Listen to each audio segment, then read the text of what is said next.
زه په دې فکر کې وم چې د دایمي اقامت په درلودلو به مې د ویزې او بهر ته د سفر ستونزې حل شي. خو په خواشینۍ داسې نه ده، ځکه زه لا هم شین پاسپورت لرم. یوازې هغه اندېښنه چې بیا تمدیدي کنه نه لرم او د جرمني تابعیت اخیستلو ته یو ګام ورنږدې شوی یم. ځینې کسان فکر کوي چې د دایمي اقامت په درلودلو مې د جرمني تابعیت ترلاسه کړی دی، خو داسې نه ده. که څوک ستر جرمونه وکړي او یا اصلي هېواد ته سفر وکړي، ښایي پاسپورت ترې واخیستل شي.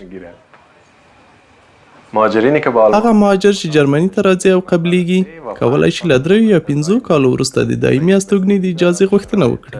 دا اجازه ستاسې له کار او جرمني ژبې سره اړه لري.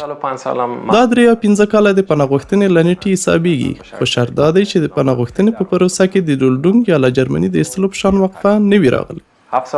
زما 7 کاله کې چې جرمني ته راغلی یم، له 5 کالو وروسته مې ولیدل چې لازم شرایط لرم، ځکه مې د برلین او سلنډه بهوډه له دفتر د دایمي اقامت غوښتنه وکړه او 3 میاشتې وروسته مې ترلاسه کړ.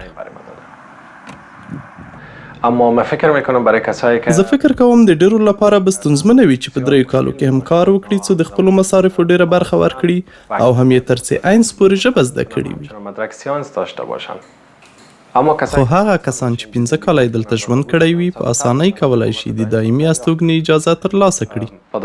دوی کولی شي د ETS له سند، د ژوند له 50 په سلو کې مصارفو، جرم نه کولو، د اورنټیرون کورس بشپړولو او په یو اپارتمان کې له ژوند کولو سره دا اجازه ترلاسه کړي.